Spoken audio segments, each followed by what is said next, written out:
Une mafia prête à tout. Rappelez-vous notamment des législatives en 2024. Le trio maudit Le Maire, Attal, Macron avait bidonné les chiffres du budget pour empêcher les Français de se rendre compte de l'étendue des dégâts de leur politique. Attention, ils récidivent. On entend un peu partout que le pouvoir d'achat des Français se maintient. Vraiment, explication avec Philippe Béchade. Stations au niveau local, compensées par des surtarifs sur les enlèvements d'ordures, etc. On a énormément de choses qui viennent s'imputer sur le pouvoir d'achat et qui ne figurent pas dans la statistique officielle. Donc la réalité perçue par les Français, c'est bien ça. On essaie donc de nous faire croire que le pouvoir d'achat se maintient. Vous avez compris leur astuce. Dans leurs statistiques, ils enlèvent toutes les hausses. Fastoche.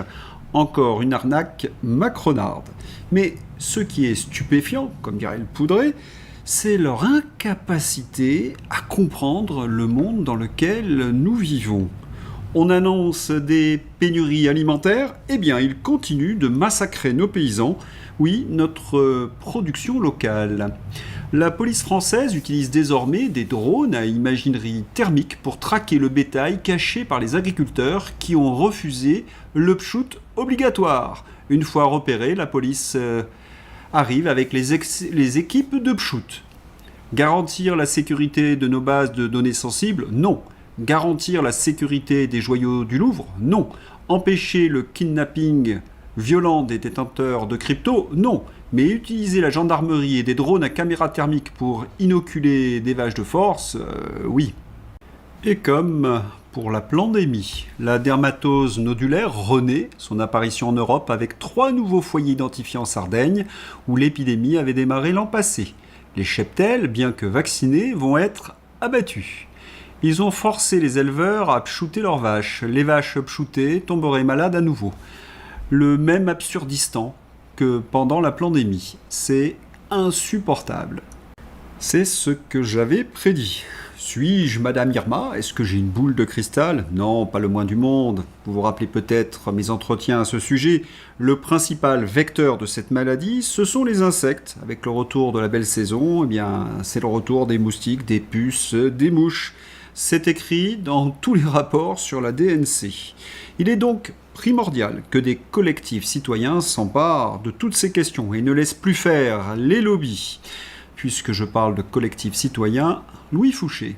Grâce au fact-checker, voici la version améliorée de notre flyer sur vos droits dans la campagne Garde Asile. Merci à eux de leur contribution à ce que vous soyez informés. Dans ma description, vous avez la pétition pour obtenir le droit à l'information sur le pchout. Et pour être bien informé, il faut également des commissions qui font le point sur les campagnes précédentes de pchout. Je crois que vous avez compris là où je veux en venir. Robert Kennedy Jr. a organisé en effet une commission sur le pchout. Les 2 colonnes rouges sur le tableau correspondent aux morts pendant le pchout. Oui, l'affirmation selon laquelle l'injection contre le Covid a sauvé 3 millions de vies est facile à réfuter. On aimerait avoir la même chose en France, une commission type Charles à l'oncle sur ces campagnes de pchout. Et on aimerait des réponses, par exemple, y a-t-il des médecins ou des journalistes qui ont touché de l'argent du Big Pharma? Combien d'effets secondaires exacts? Et l'efficacité également de ce pchout? On veut des réponses, de la transparence. Ah, la transparence. Ces européistes affectionnent la transparence. Enfin, seulement pour les citoyens, pas pour eux. Je vous renvoie au SMS de Pustula. Sur Toxin. Ce contrat sera publié sur un compte que nous allons créer.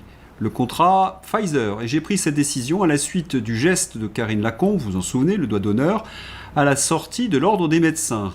Maintenant, on va les mettre devant leurs responsabilités. Merci Pustula et Macron, on a les 5000 pages des contrats.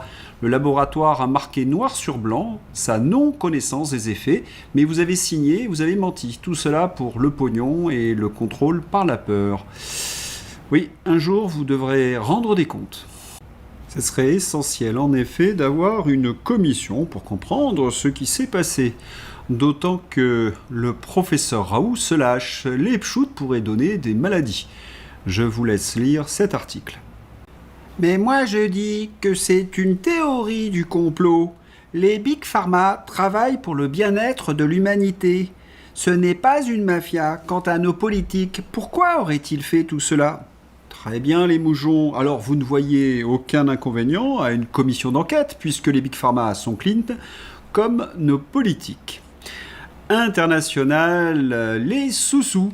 Près de 90 milliards d'euros à l'Ukraine. Aujourd'hui, nous tenons cette promesse, se félicite Pustula. Elle est bien la seule.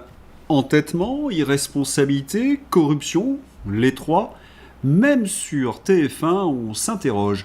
L'appartement le plus cher de l'histoire a été acheté à Monaco par l'homme le plus riche d'Ukraine pour 471 millions d'euros. TF1 confirme ce que j'ai dévoilé, mais ne pose pas encore la question centrale. D'où vient cet argent ? Cessons de subventionner le pays des oligarques qui, au lieu de participer à l'effort de guerre, dépensent des centaines de millions d'euros dans des yachts et des appartements de luxe. Et c'est ça qui est fou. Entre l'appartement à Monaco et son yacht, ce milliardaire ukrainien a dépensé presque 1 milliard d'euros. Les journalistes de TF1 ne s'interrogent pas encore sur la corruption, mais en Ukraine, on s'interroge. Il est fort probable que Zelensky ait été directement impliqué dans des affaires de corruption de haut niveau. Kaleniuk, directeur du centre anticorruption. Étonnante déclaration venant de quelqu'un de l'écosystème anticorruption ukrainien. Habituellement, c'est l'entourage de Zelensky qui est suspecté de corruption. Une affaire à suivre. Donc 90 milliards pour l'Ukraine, dont 17 milliards payés par la France. Alors que notre industrie s'effondre. CNews, le Cornu. On a décidé de faire des aides mensualisées, ciblées, annonce le Premier ministre Sébastien Lecornu. Voir mon entretien d'hier, l'usine à gaz. Alain Houpert, sénateur. Dans le pays le plus visité au monde, à la veille de la saison touristique, le gouvernement et les technocrates révèlent leur absence totale de culture de l'investissement. Refuser de baisser massivement les taxes, c'est étouffer le commerce, le tourisme et sacrifier l'avenir. Un peu d'humour, le Cornu présente son plan anti-inflation, auto-attestation de déplacement à moins de 20 km.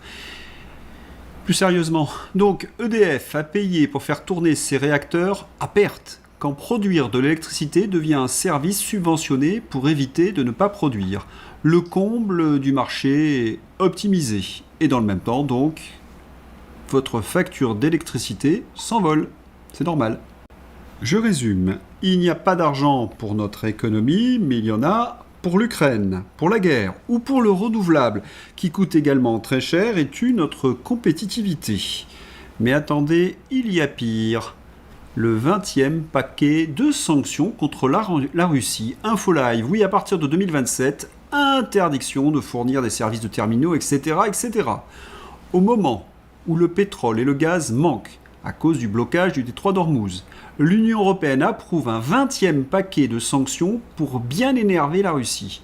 La Russie a interdit au pétrole kazakh de circuler vers l'Union européenne via le pipeline Druzhba. Bravo, les crétins!